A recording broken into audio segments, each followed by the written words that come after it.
Saraswatie Namastubyam Bharate Kamarupini Vidyarambham Karishyami Siddhirabhavatu Nisana Samasta Jana Kalyani Niratam Karunamayam Namam Chinmayam Sadguru Brahmavaram Guru Brahma Guru Krishna Guru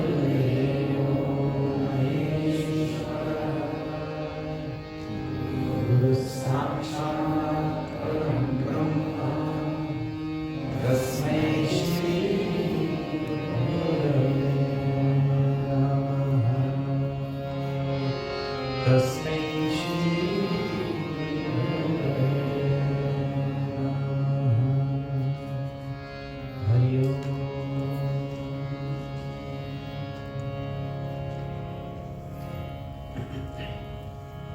Last night I related to you one of the truisms of life. And life, you say you can take a horse to water, but you cannot make him drink. If that horse has to quench his thirst, he has to drink for him. Now I will chant, if you have to get blessings, if you have to evolve, if you have to move closer to God, you have to make the first step. So when I chant, you have an opportunity to also chant.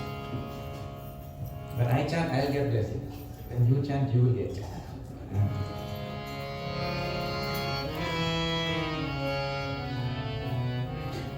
Simple chant. Hare Rama, Rama, Rama, Sita, Rama, Rama, Rama, Hare Rama, Rama, Hare Rama, Rama,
Rama Yudeni Gaditam Vachitanya Tohi Swanta Sukhayat Nisira Gunat Gatha Asha Nivandamati Manjulamatan Moti Asha Nivandamati Manjulamatan Moti Hari Om.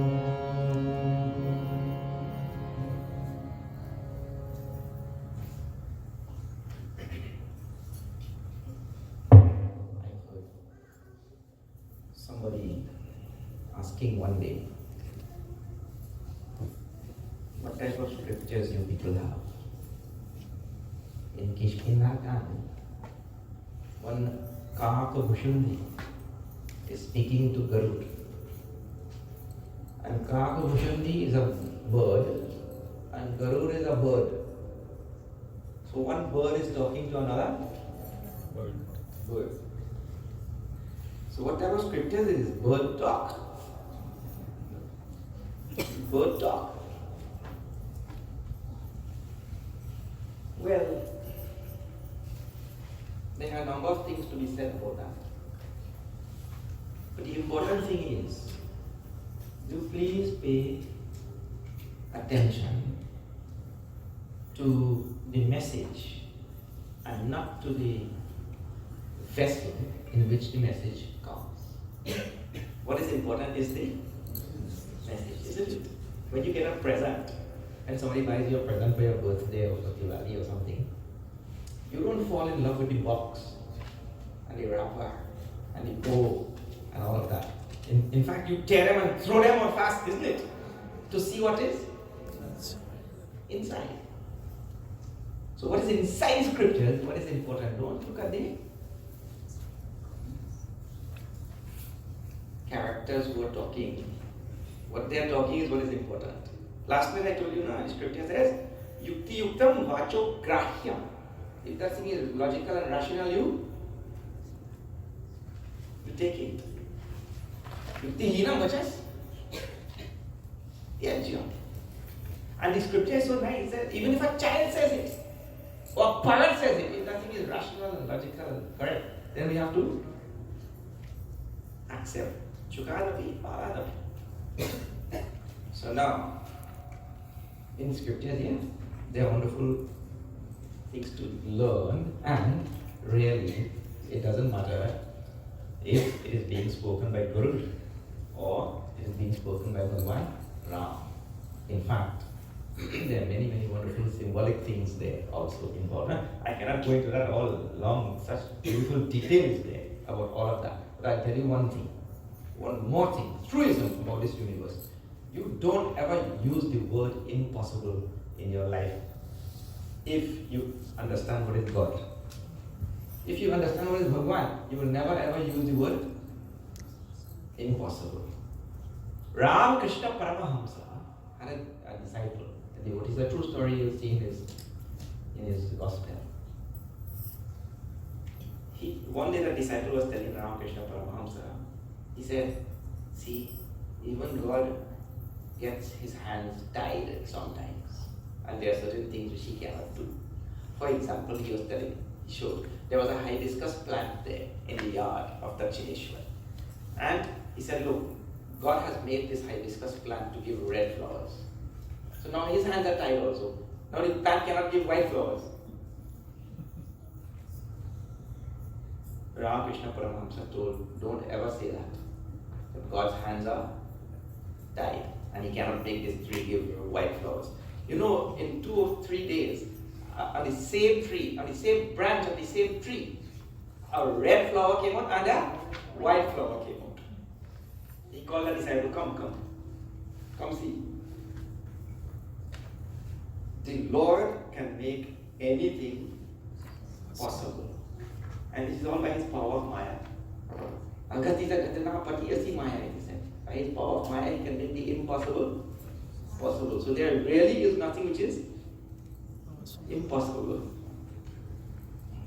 You live in a little speck of this universe and you see certain little rules and little things around you, phenomena, and you take that to be the extent and the the depth of phenomena. That is not. It is just a speck. It is this entire universe with all these countless brahmandas, so many different planets and life forms everywhere. They are all existing in only one eyebrow of Bhagavan Rama.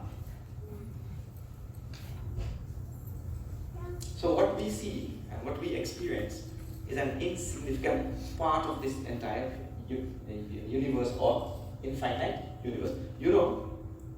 Nowadays we have nice technology and all. Sometimes you will see on the internet, they put Earth, and next to the Earth they put Moon. So the Moon is much smaller. So the Earth looks big. The Moon is much smaller than the Earth.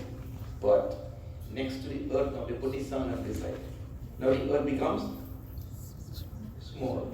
And then they go out looking into this cosmos and they find all these planets and they put them next to the Sun. And now the Sun becomes small. And they find bigger and bigger ones, and then our Earth is now paling into insignificance on this side. And on this Earth, there are so many continents. On all of these continents, there is one country called US. In this whole big US, there is one state called Florida. In this whole big Florida, there are so many cities. There's one city is called here as Fort Lauderdale. In Fort Lauderdale, there are so many suburbs, and all this is the one suburb. You come here in this suburb, there are so many buildings. In this building, there are so many rooms and there's so much space. And in all of that, you're occupying one chair.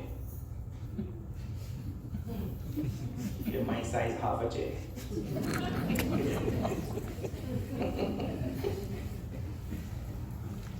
And in your mind, there are so many countless thoughts. And one of that thought might be a thought of misery. Is that thought worth anything? The earth is not worth something in this vast cosmos. The earth itself is not worth anything. Where is your one little thought? See? So you might feel, oh, this scripture is useless, this thing is, birds are speaking to birds and all that sort of thing. And birds listening also. Your view also is of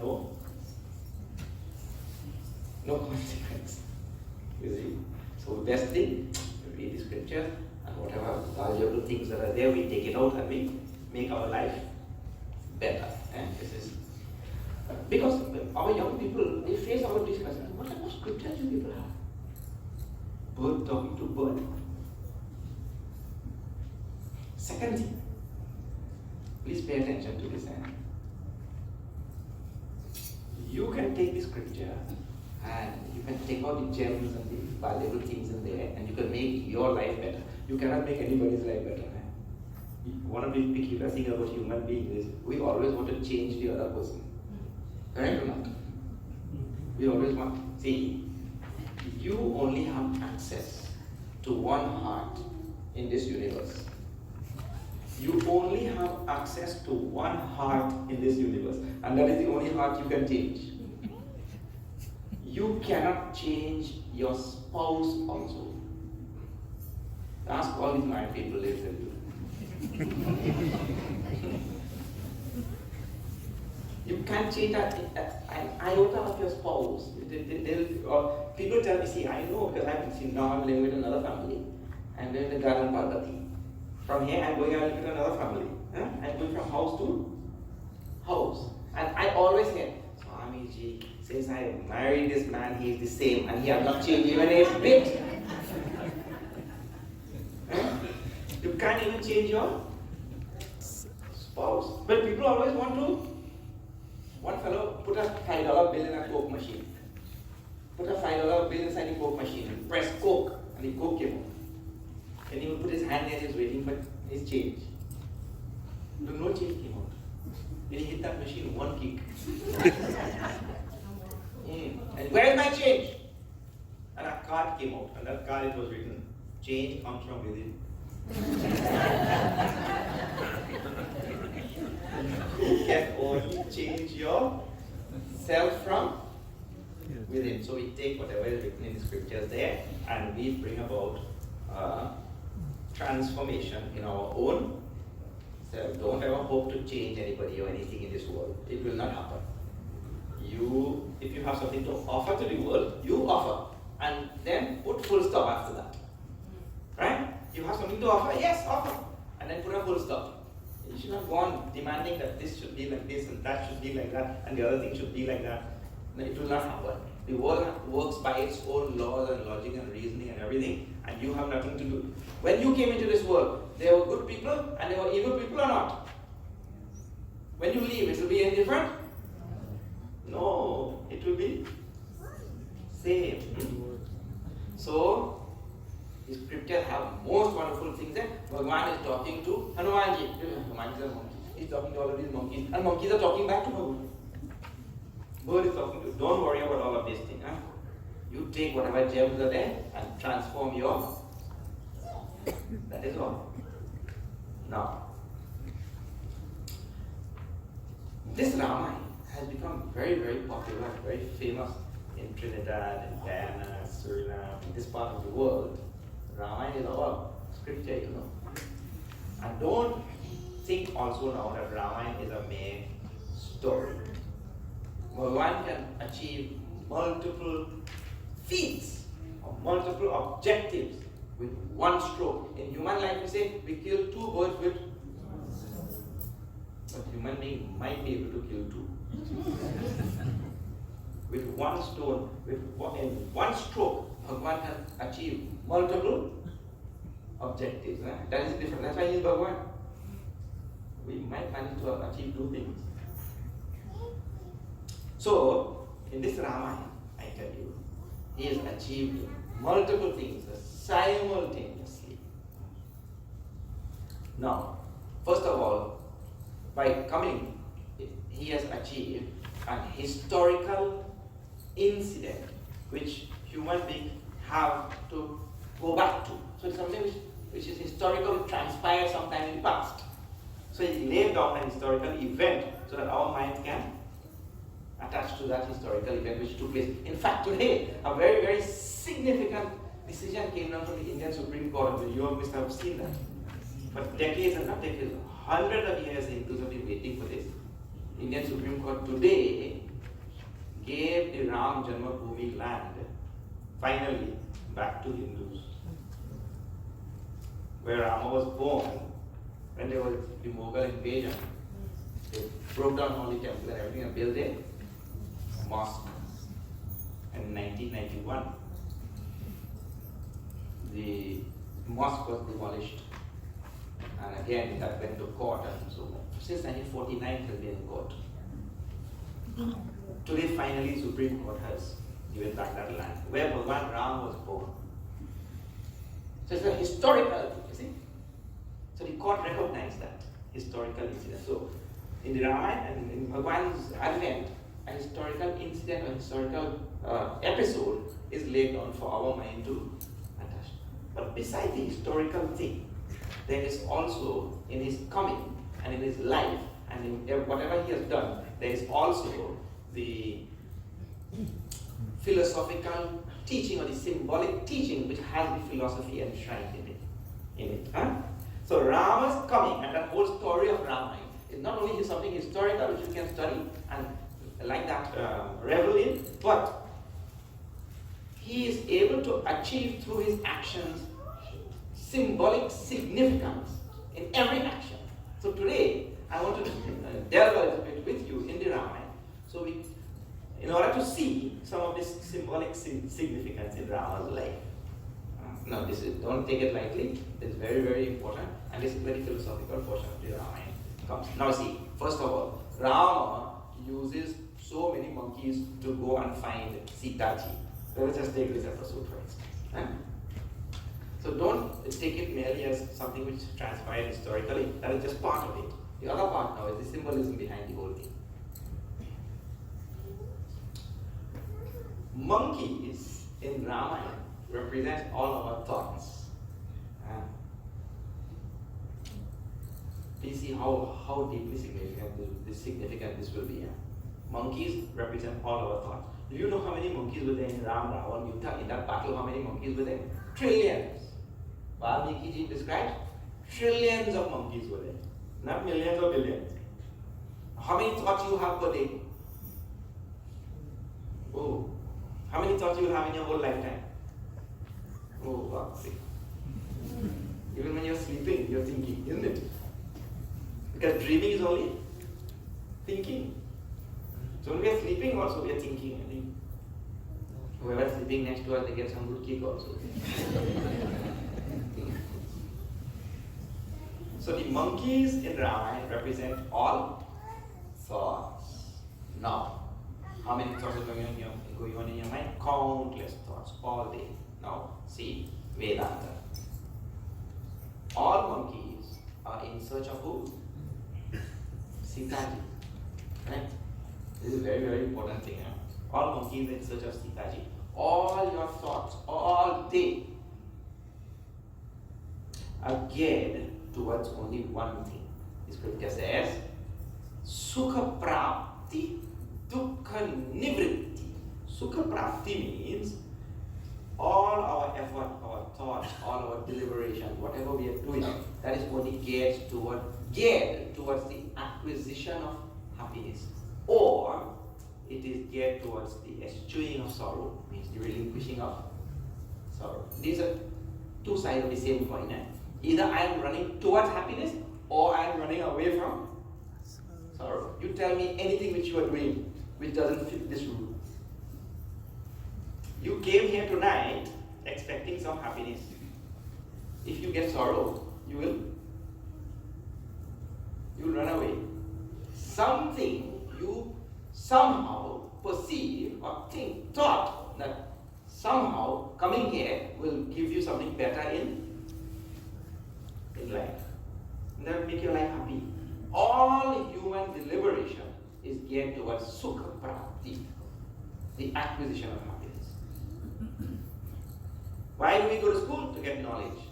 Why do we want to get knowledge? We'll get a good job. Why do we want a good job? Because we'll get money. Why do we want money? Because we can buy nice things. When we buy nice things, what will happen? We'll be happy.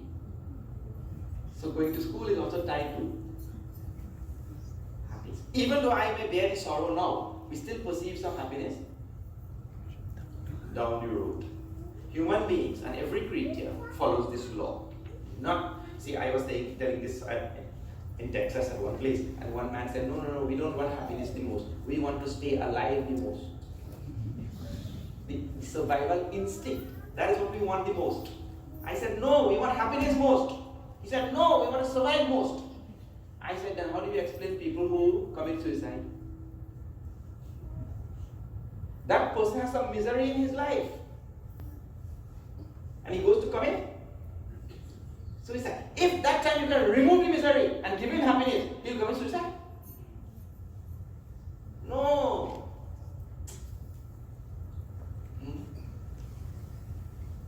One fellow, he climbed up in a 100-story building and he jumped. While coming down, he reached halfway.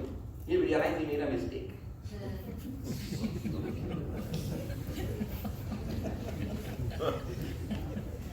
And he said, Bhagwan, sorry, I made a mistake, please take me up.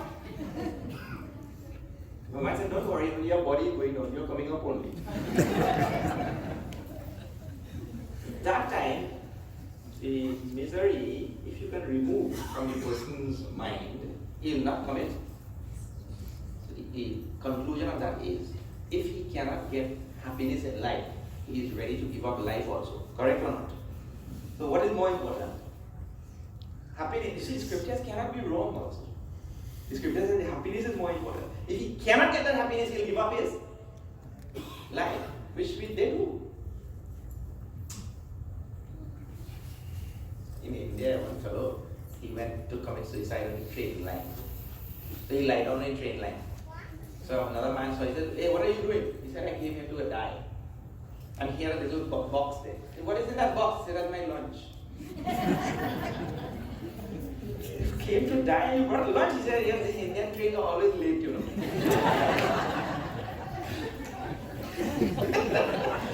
Brought that lunch, wait. So, all the monkeys are in search of Sitaji.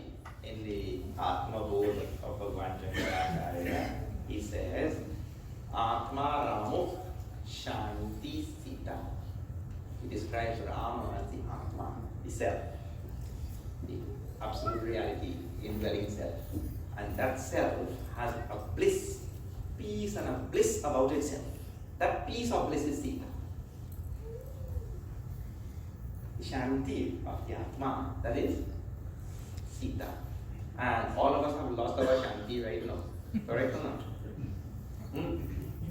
And we are having millions of thoughts everywhere looking for bliss, Shanti. Bliss and Shanti.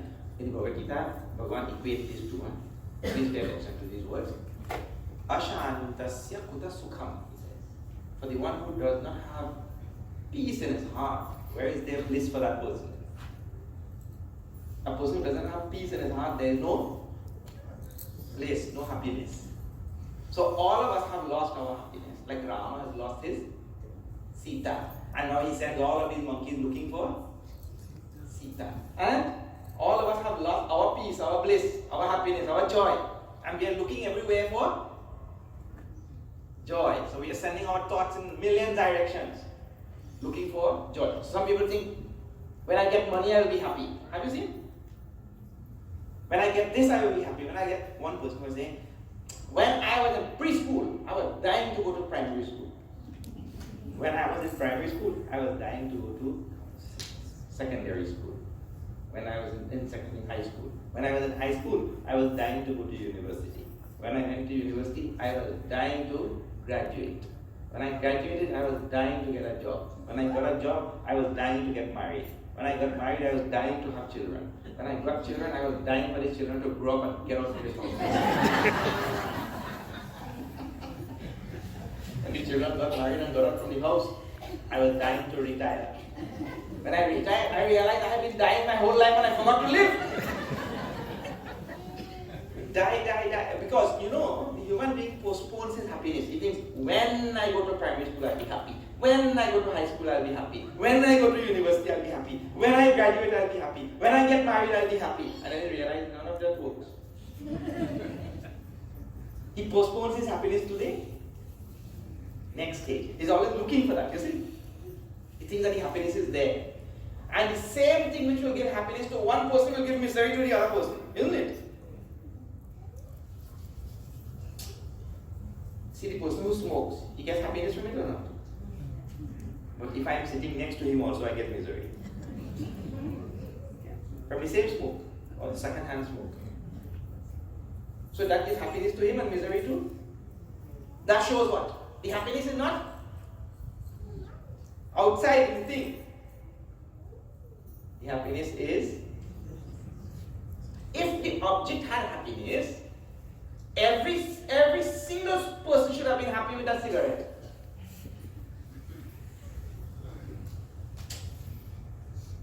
The heat is there in the fire. Every single person who touches the fire will get burnt, isn't it? Yes. So, if the happiness inherent in objects in the same way, everybody should be happy with that object. But that is not the case. But that object makes one person happy and another person miserable. I am so happy wearing Crocs.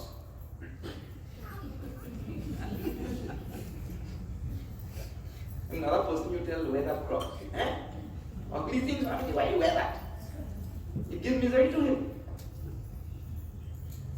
So, the happiness is inside, everybody is looking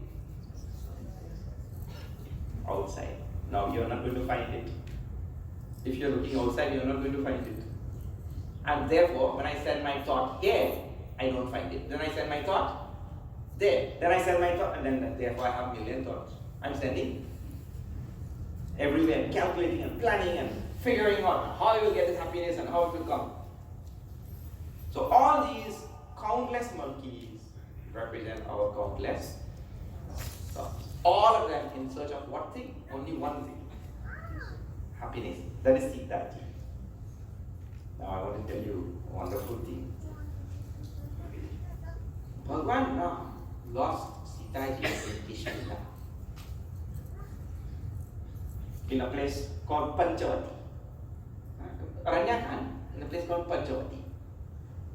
After losing Sita ji, Jatayu told him, Ravan took her to the south. Right? So first Jatayu told him. He walked a little bit further. Then he met Shavari. Shavari told him, Ravana took her to the south.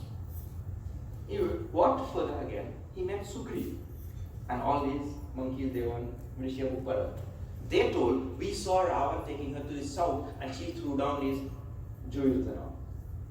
Ravana took her to the south. So 3 people had already confirmed to Bhagavan Ram that Ravana took her to the south. Do you know? When Sugriv called all the monkeys, he gathered all the trillions of monkeys. They made 4 groups. One group was sent east, one west, one north, and one south. And the group that was sent to the south was just about 5 or 10 people. Hanuman, Jamuan, Nal, Nil, Angad, Gyaan. Little group sent south. The other trillions, they went east, west, and north. But what a wonderful thing.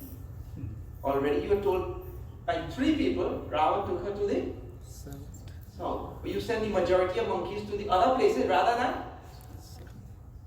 Peculiar thing, isn't it? The idea is, happiness is inside. And our trillions of thoughts go outside looking for happiness. And once per chance in a day, in a week, in a month, you may send one thought inside. Correct or not? Per chance, you may send a thought in the right direction, where the happiness really is. So the smallest group of monkeys went in the right direction, where Sitaji really is.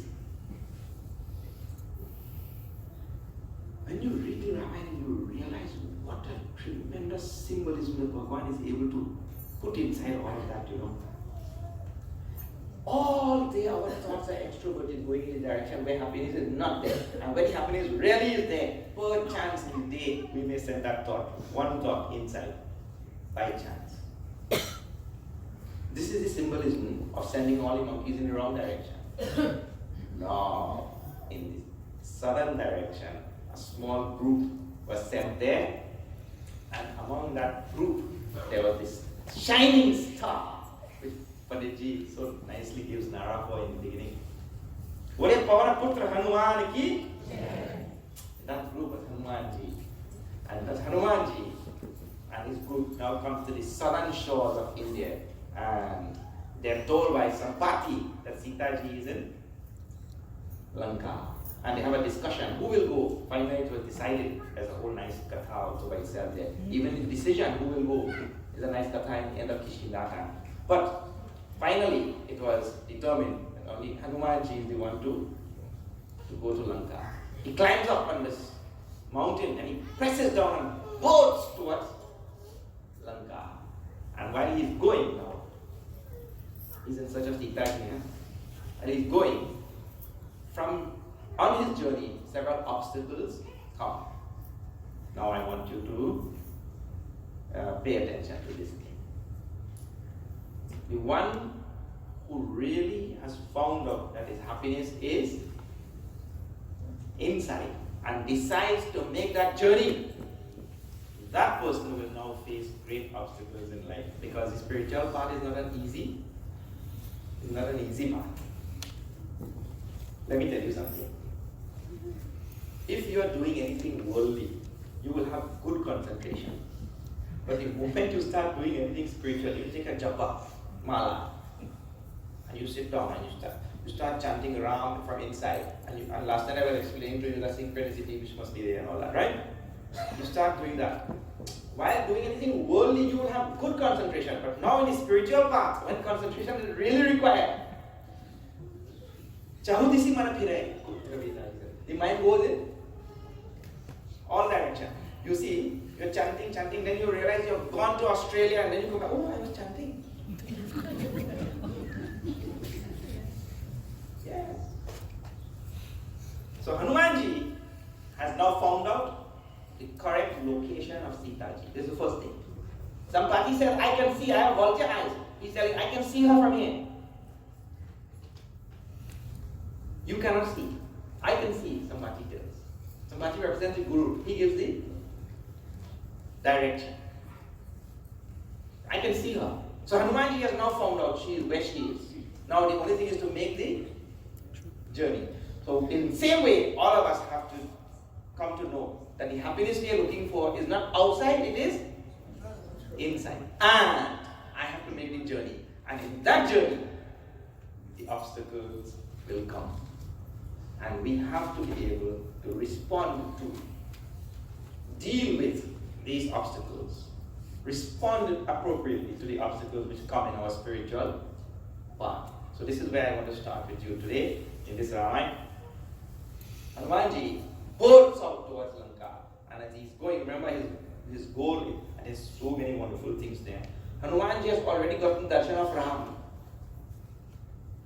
but his journey is not complete until he's gotten darshan of Sitaji, because Sitaji represents the shanti, the peace, or the bliss of the self.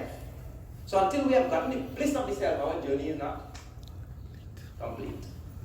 So now, as he is going towards Lanka, see the obstacles which come in his path, and on our spiritual path, we'll have to respond to all of these obstacles appropriately. If we don't, then we will not be successful in our spiritual journey.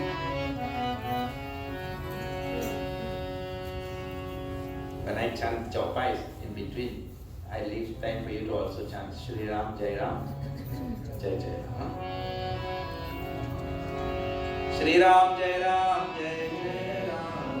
Shri Ram, Jai Ram, Jai Jai Ram. Shri Ram, Jai Ram.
See this all, but this time, but from here. Then suddenly from the ocean comes out Mainak Parvat. Mainak Parvat is sent by Sagar, the ocean god, to go and help Hanumanji. Is related to you also. Go and help him. Help him what? He is coming a long way, you know. So this mountain comes out and tells Hanumanji, oh my dear Hanumanji, please take a rest. Drink some Mountain Dew or something. Or take a rest.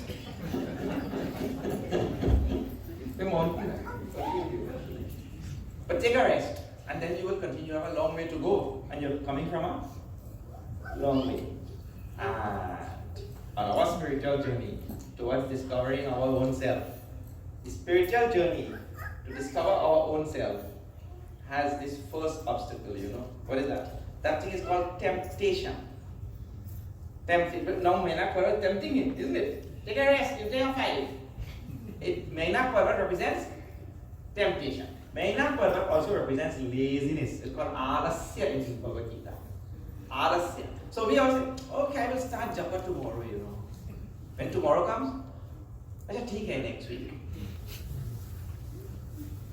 How many times we say in our life, we'll start this, we'll do that, and then that's it?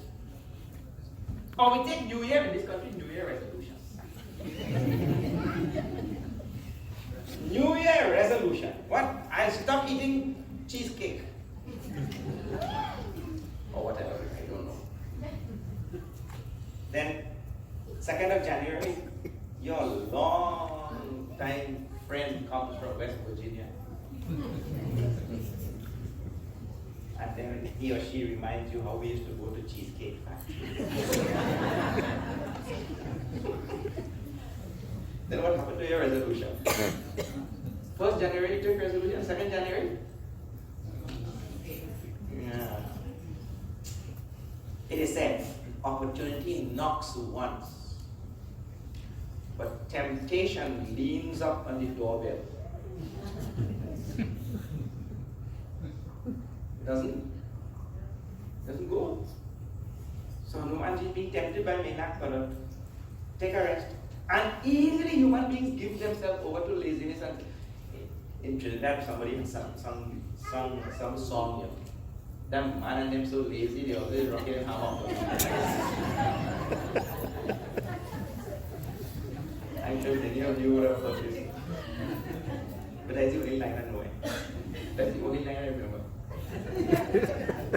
But human being, you see, everywhere there is there's a footpath and a piece of lawn. There is a footpath like this and then this way, right? The footpath goes like this and then this. And everywhere, in every country, you will see a footpath through the lawn. Have you seen that? Some of the grass missing. Some of the grass missing in the lawn. Why? Shortcut, yes. He wants to take a shortcut. Why? Thomas, he's lazy, he doesn't want to. Please, you don't think that other people are lazy and you are not lazy. We are all. He wants to become rich, but he doesn't want to work. He wants to give $5 in lottery and get 5 million. He doesn't want to work. Every human being is like that. He will always do the easiest thing to get by with, scrape by with the easiest thing or the least self-effort. That is Tamas. So this Hanumanji is now encountering Mainak Parvat, who represents this tamas, laziness, temptation, that kind of thing. And quickly we are given over to this. So our sadhana, our spiritual practice, last time I told you about sadhana for mukti. That spiritual practice never proceeds. It never goes on because of we overwhelmed by this laziness. Today, Indarji was asking the student, you practice.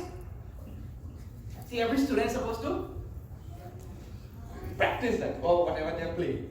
Did you practice? Well, sort of. You see, that if that laziness is there, and it's the first thing, if we don't overcome that laziness or that tamas, or that lethargy or whatever it is, if we don't overcome, how we'll progress up the spiritual path? How we'll get mukti? So it's first obstacle. But Hanumanji deals with that Mainak Parvat very nicely. Hanuman Te Parasa. Now see, I want to see how he responds to that. He touches Mainak Parvat with his hand, like this. And he says, my dear, thank you, but no thank you. I Rama Kaja ki ne binu moitha vishram. Until I have finished the work of Bhagavan Sri Ram, where is there? Rest for me. Means there is no rest. Or Puja Gurudev used to say, if you rest, you rust. So no rest. You can't say I take respite from the spiritual path. We can't give up like that. No, I'm taking a 5. Taking a break. No such thing, huh? We don't have any such thing in the path. And he continued on his journey. And in temptation and all, especially young people, are faced with so many challenges in a younger age, with temptation and so many things. You have to be able to say no and a vehement no. Not only no. No! That type of no. If you can't say,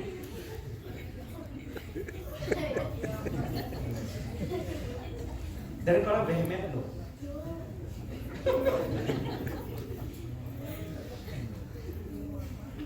So, Hanumanji responds by respectfully respectfully declining the offer which was given. So you see, every time he responds to the obstacles in a different way. Now he continues on his journey. I don't think only one obstacle will be there. Others will also be there.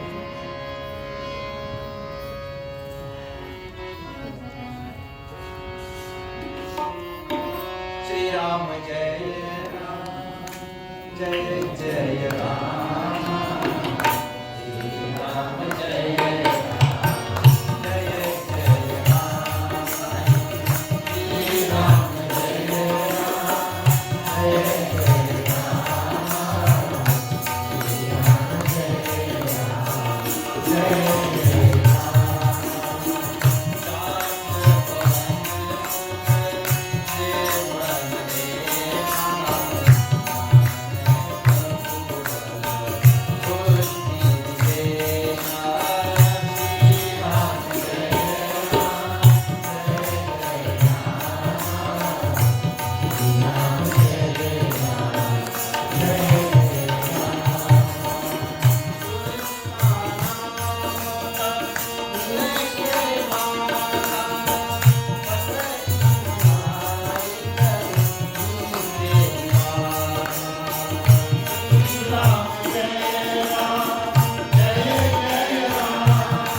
The gods looking down from the heavenly regions, saw Hanumanji going.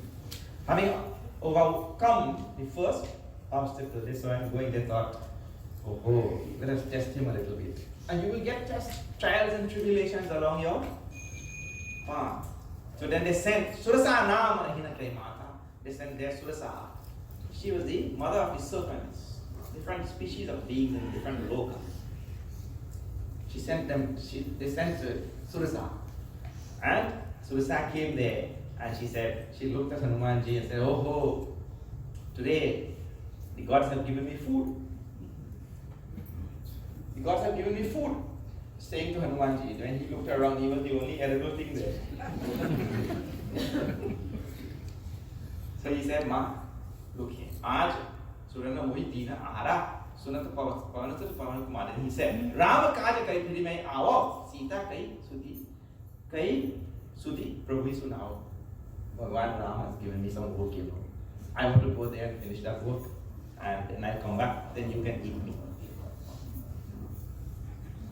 She said, what do you think? I was born yesterday or what? Where have you seen a predator will allow the prey to go home and come back? What is this thing? She opened her mouth to eat him. When she was not relenting, he said, okay, eat me. She opened her mouth to eat him, and he became twice the size of her mouth. Then she opened her mouth again, twice that size. Then again he became twice the size. And this went on for a long while until her mouth was open from here to New York. That time, Hanumanji immediately took a diminutive form, small form, and he flew right into her mouth and came back out. Like, see, even if she closes her mouth as fast as a supersonic jet, still it will take an hour from New York to here. Isn't it? So she couldn't close her mouth as fast. He went inside. He had enough time. Could go there and check all his teeth also. And he came back out and he said, see, you told me you wanted to eat. I went inside your mouth and you did not eat me. She realized this is not any ordinary monkey. He's very shrewd, very wise. She blessed him and she said, you continue on your journey, you will certainly get to see Sitaji. Now, please see this.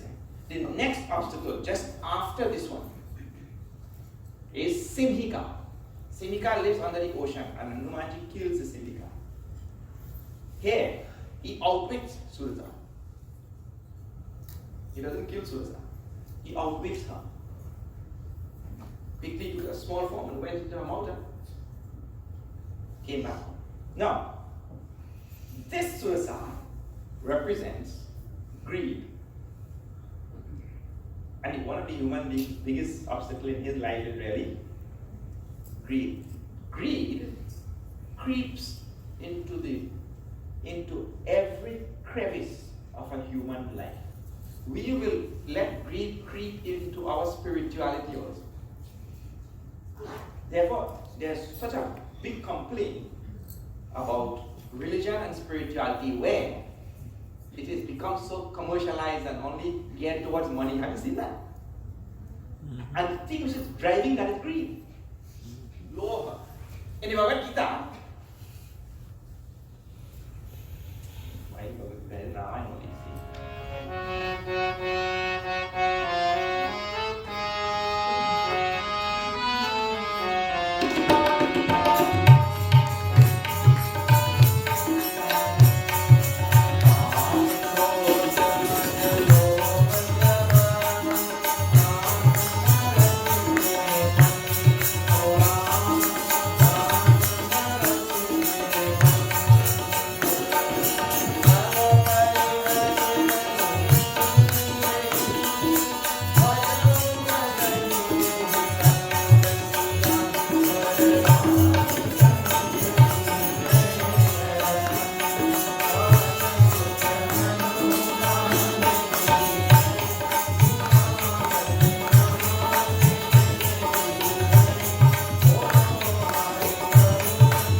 there are three doors to hell. Naraka. Trividam narakasyedam dvaram nasharamatma. Three doors to hell. Kama, desire, krodha, anger, and greed, lobha. These are the three doors to hell. Vibhishan is telling to Ravan, and Vibhishan adds one more. Kama, krodha, mada, and lobha. Mada means arrogance. Desire, anger, arrogance, and greed. Four doors to hell. Oh, Ravan. So in Gita, 3 doors, and Ramayana, 4 doors. You're safer reading Gita. And your chances of going to hell in Gita is less. Because only. So this Surasa represents one of those doors that I call as greed. How? Why Surasa represents greed? See this here. Greed is what? The more you see, the more you want. The more you see, the more you want. And her mouth went on like that, didn't it? He became twice as big, so she opened her mouth twice as big too. In other words, you expand your appetite bigger and bigger to devour more and more. That is called greed. So this Surasa represents this greed. But one more thing. Hanumanji does not kill Surasa. He outwits Surasa. In other words, greed is not to be eradicated. Greed is to be outwitted. In other words, I should make sure that greed does not get the better of me. You know why? Greed is necessary. The entire global economy is running on greed. Do you know that? If greed were not there, we will have no economy. No economy, no jobs, no companies, no nothing. The whole global economy is running on this one guna. Call it lobha. Greed only. Because I want more and more. And look here. Do you think a person starts a business so that, because he is so benevolent, that I want to start this business so I will bring jobs to others? Anybody start business like that? The logic and rationality behind a business is to make money. You know that more than anybody, especially in this country. Yeah? So that Guna is. So therefore, greed is not killed. Greed is not eradicated. Greed is outwitted. It means as a sadhak who is pursuing a spiritual goal of going within and discovering reality, that sadhak should make sure that he is not overwhelmed by greed, that greed doesn't get the better of him, that he is able to outwit greed and not be outwitted by greed. But greed is necessary, so it is not eradicated. Now, Hanumanji gets the blessings of the Surasa and he continues on his journey. See, let me tell you something. This katha which I am doing today, I usually take 1 week to finish it. But I am finishing this in 1 lecture. So just as Hanumanji is speeding, I also have to.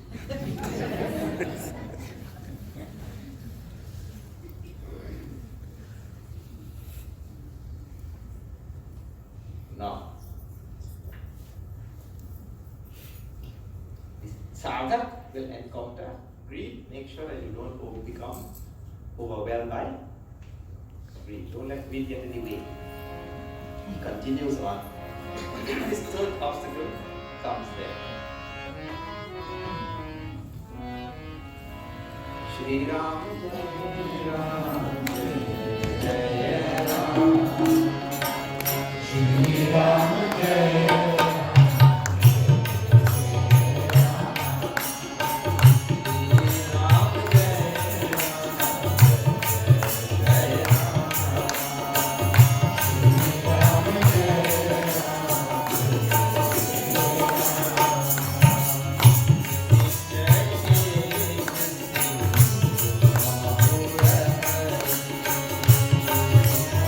Yeah.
Sindhu Mahu Rahai, Kai Maya Nav Ke Khagat Rahai. Hanumanji is flying towards Lanka and continuing his journey. And under the ocean lived Nisichari Ek, Sindhu Mahu Rahai, a Rakshasi lived under the ocean. Tulsidas, she does not put her name in Rama. Rakshasi. In Valmiki Ramayana, she's called as Simhika. But here her name is not mentioned. Somebody asked Tulsidaji, why did you write her name? Tulsidaji said, this Rakshasi is so bad that if I put her name in Ramayana, Ramayana will become defiled. So I did not put her name also. He just said Nisichari, Rakshasi. In demoness. In English, translation is so poor. We say demoness, but there is no translation for that in English. Rakshasi. So, she had a special power. What was that power?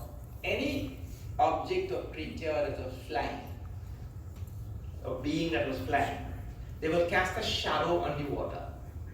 She had the power to grab that shadow and pull them down. What a power. So Hanumanji is flying at 39,000 feet and he realized he is losing altitude.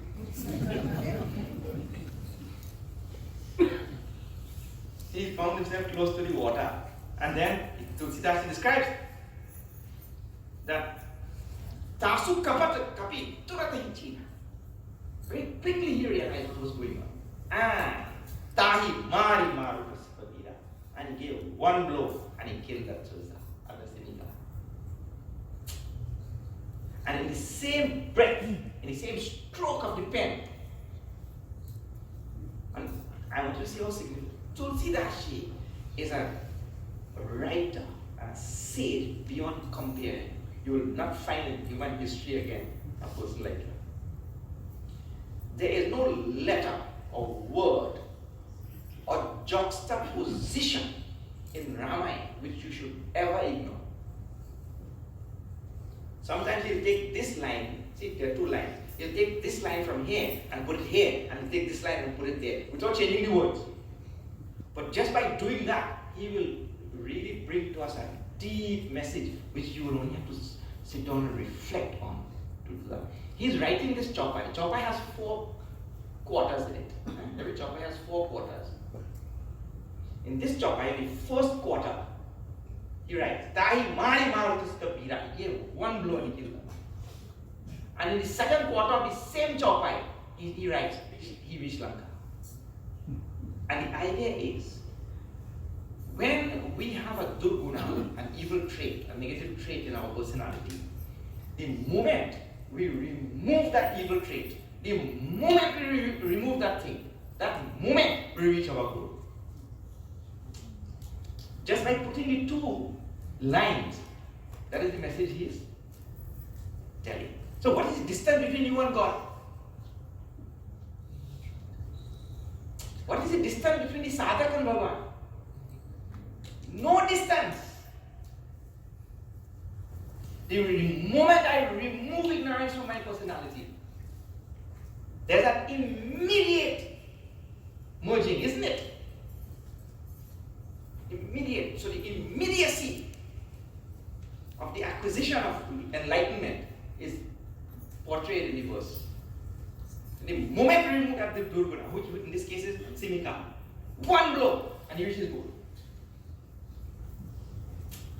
And the same breath, same stroke of the pen.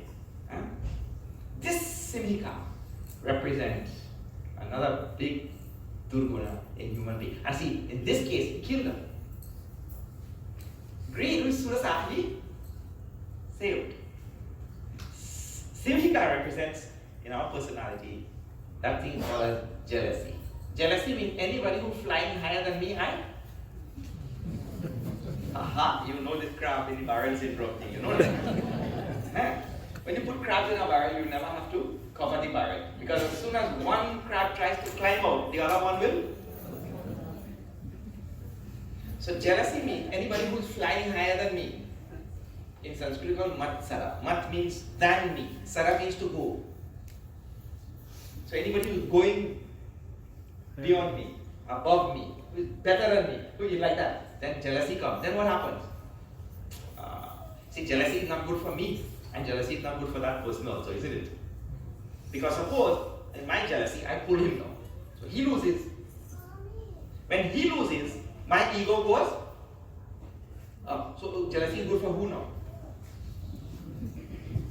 Jealousy is not good for that person, not good for me. In other words, we really cannot point out any positive benefit of jealousy. And since you cannot point out any benefit of jealousy, it has to be removed. See, greed, I just told you, is a benefit. Because the whole global economy is running on greed. So there is some benefit. But jealousy, if you find out any good benefit of jealousy, you please tell me. I will include it in my next lecture. You can't. So he removes this and he immediately reaches the other side. On the other side, well, that is an interesting story. Hanumanji lands on the other side and there is Lankini. Lankini is the TSA officer. Immigration officer. And Bechara Hanumanji doesn't have passport or visa. He has nothing and he lands in a foreign country. Now, Tulsidas describes very, very wonderfully. I want you to see that.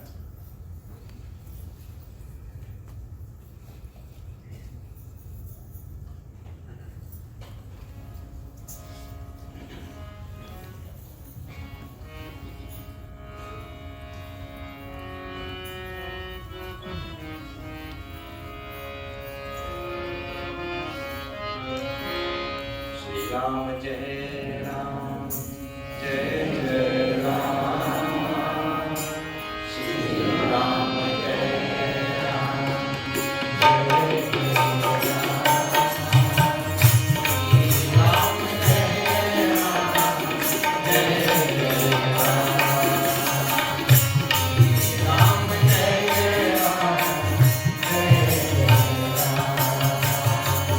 Shri Ram Jai Ram.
kapi thari.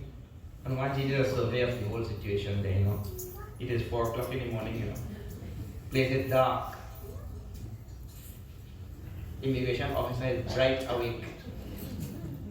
He takes the form so small as a mosquito. He took a form as small as a mosquito. Masaka samana rupa kapi thari means masak means mosquito.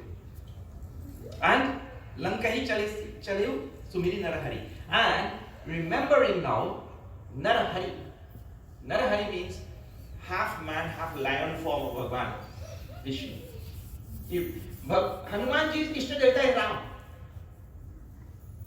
And everywhere on his journey, everywhere, before every act, Hanumanji remembers Rama. But at this point, he remembers Narahari, half man, half lion. That also is what a significant thing. But I'll tell you, small form, it is dark in the morning time. That is the time when most people sleep, You get your best sleep at that time. But Lankini is bright, awake. And he tries to enter this Lanka at that time. And she shouts out at him. But he remembers Narahari before he does this act, before he tries to penetrate that security. And the reason is, Tulsidas ji, so shrewdly right, he forgets his own Ishta Devata Ram and he remembers Narahari. Because, and please pay attention to this, I started today by telling that in God's world, in the world of spirituality, there is no such thing as impossible. If ever you find yourself in any situation where you think it is impossible, this is the Lord to remember. This is the form of God to remember. The form is Narahari, half man, half lion.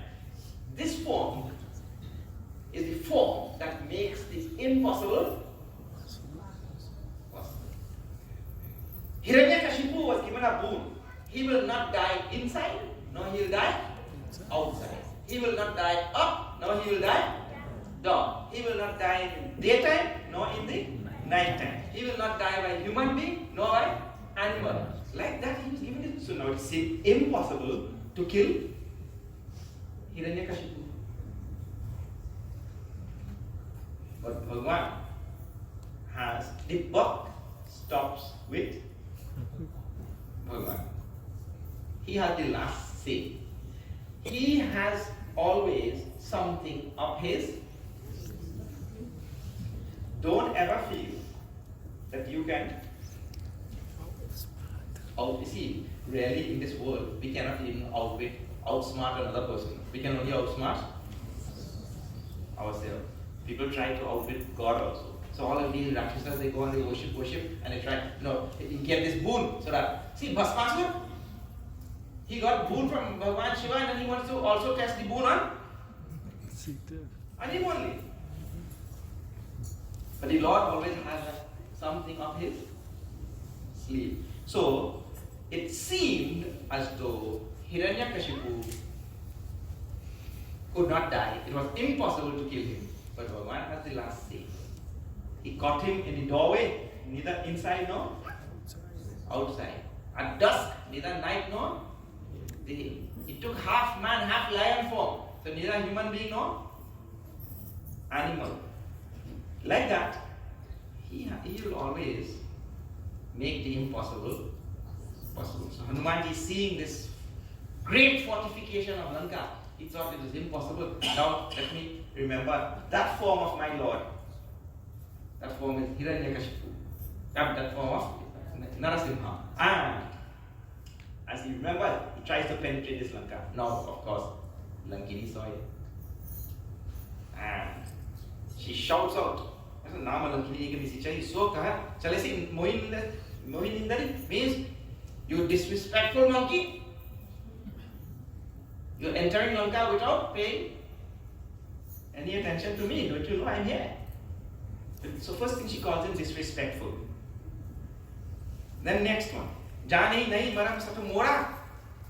Next she calls him fool. Sat. Sat means fool. So she calls him disrespectful fool. Then third, more ahar jahan lagi chora. Chora means thief. She calls him a thief. And the next word after thief, Tulsidas juxtaposes the word so well. The next word after thief is mutika. Two words come after one another. The moment she said the word thief, he gave one blow and she fell down. But he didn't kill her. He gave a solid blow. In other words, this this Lankini represents what is called a delusion. Delusion means when we see things upside down. That is called the moha in Sanskrit. Moha word in Sanskrit means when you see things upside down. You see, think, or understand. Please see these three words. See, think, or understand anything other than what it is. If there's a rope and you see a snake, that is called as moha. And please understand this thing. I told you on the first day, as yesterday, that the human being has every durguna. It is only a matter of degrees. I told you that yesterday or not? We have all the qualities spoken about in scripture, all the negative traits. It is only a matter of degrees. And so all of us have delusion in some form or the next. Some just more than some. Deluded means seeing everything upside down, understanding everything upside down, thinking about things upside down. And in the morning, the first thing in the morning actually, our delusion expresses itself. The human being is born in delusion. Look here, I'll show you. Delusion. What is the meaning of this delusion word? You have to study this to understand this Lankini.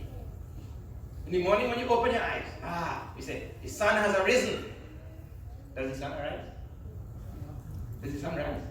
No!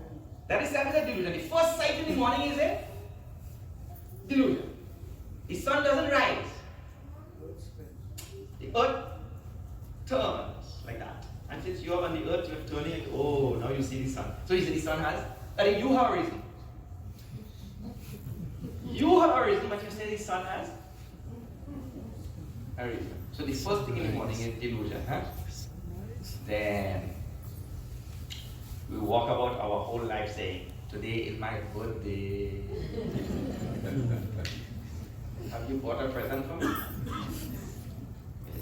And this Gita is telling, everywhere in our Shastra is telling, Ajo Nitya Shashwatoyam Purana Nahanyate Hanyamane Sharire. We are unborn. You were there in some other place, in some other life. You dropped the body there and you came and took another body here. So you were there, and how you said you were born? Huh? You were there somewhere in China or Argentina or somewhere, and you came from there too? And most probably China, because today everything comes from China. You were there in China and you came here. So the Gita is telling very clearly, you were never born, nor do you die. Natve vaham jatu nasam natvam neve janadipaha. Nachayeva nabhavishyama. So whatever tak param, very clearly. We have always been there. There is no such thing as birth or death. You just move from body to body. But no, you forgot my birthday. It pains me so much.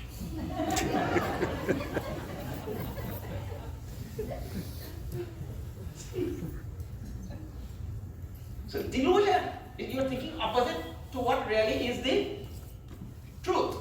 That is the idea. So our life is full of this Sindhika. Lankini represents this thing called as delusion. So delusion is not killed. Delusion has to be turned right side up. You have to understand, the sun is not rising. You are? Yes, you're turning. It's just a matter of seeing things right side up. So he gave one blow. And when she expressed the very height of her delusion, when is that? You are working for the biggest thief in the history of human civilization, who stole Lanka, who stole gold, who stole the wife of the Lord, who stole Pushpak Viman, who stole everything. And you're working for the biggest thief. And poor Bechara Hanumanji never stole a banana even. And she calls him a thief. That is upside down or not? moment the word teeth came out from her mouth, the next word is she fell down. All the blood from her body leaked out. Same thing which happened to Bhishma Pitamaha on the battlefield. That blood which was acquired by eating the corrupt food of Ravana, when it leaked out, she saw the light. And then she praised him, she blessed him, she thanked him, she did everything. And she went back to Brahma. She had come from there only. And Hanumanji continued, and pretty soon now he gets darshan of Sitaji. So he responds to every negative trait and obstacle as he goes along, and he responds appropriately to all of them. And in no time, he gets satsang with Vibhishana, and Vibhishana tells Sitaji is there. He tells how to turn, where to turn. Like in Trinidad and Guyana, go to that tamarind tree and then go to the mango tree and you turn there. Vibhishana tells everything where to turn and he gets darshan of Sitaji. So the idea is, he reaches his, now that's also very philosophical, very Vedantic, that meaning itself, it by itself is another katha story. But what I'm trying to tell you is, all the thoughts represent all the monkeys. One rare thought will go inside, where Sitaji really is, where peace and happiness really is. And that journey of going inside will be rigged with obstacles. And the human being has to have that fortitude and determination, foresight and the patience and everything to deal with all of those obstacles. And he who can deal with them will certainly reach his goal. The goal is inside. Please remember this. The spiritual goal is not outside. It is inside. We are walking with an ocean of bliss in our heart and looking for bliss outside. Kabir Das, he writes this thing in a very famous doha. You listen to this.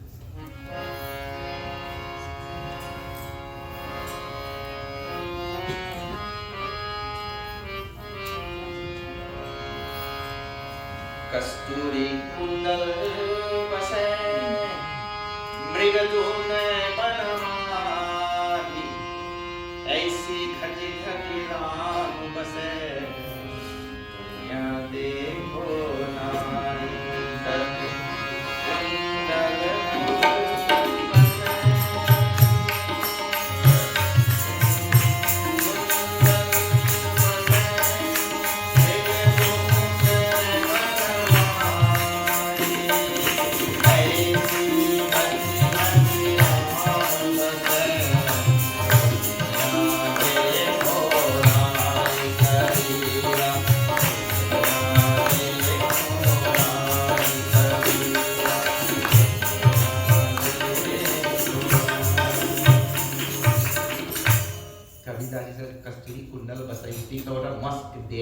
that has some scented musk hanging right on his, by his, throat here.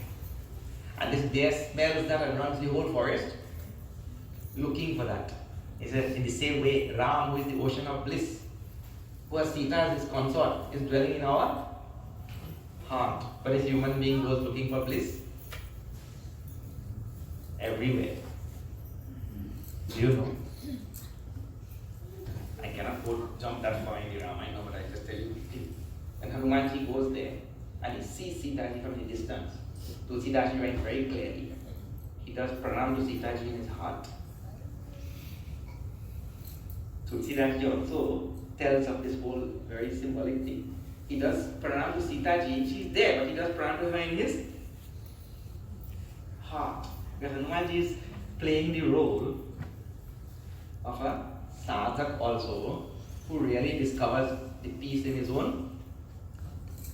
Sadhak who follows the journey, but really discovers peace in his heart. In Aranyakand, Bhagavan Ram, Lord Shiva is telling to Parvati Ji this also. That when a person discovers God, really he discovers himself. Because God is in all of us. Alright, so now I will end here today. It is in my clock exactly 9 o'clock. And we'll pick up this Ramayana tomorrow morning at 9 o'clock. 12 hours hence. Prem Suryas Maharaj Ki Jai. This is Ramayana Vedanta style. We oftentimes don't get this. It's oftentimes a lighter touch, but you know, and it reminds me of a parable I heard not so long ago, Swamiji. The man who have acquired everything, yet still there was something missing, you know. And he came in touch with this wise old man, and the wise old man advised him that go in your own kingdom that you oversee, there is a pond, and in this pond there is a fish. And go speak to that fish, he have all the answers for you. He was reluctant, but yet he went. And as he approached the fish says, I will help you, but first you help me. Bring me a bucket of water. The fish lives in a pond. He has all the water in the world. Why would he need another bucket of water? And as the man stand there and he asks the fish, are you crazy? The fish says, and you have your answer. It is closer to us than we think it is. And so I think that's a core message this evening that Swamiji has blessed us with. On behalf of Uncle Gyaan and Auntie Parvati, I want to thank all of you for, you know, they could have invited Swamiji at their home for 3 days and sit on gaff, you know, for several hours. But they brought the gaff to the temple so all of us can share in this nectar and blessing. What a blessing. And so I want you to give Panditji, Swamiji, a round of applause. And for making this possible, how about giving a hand up for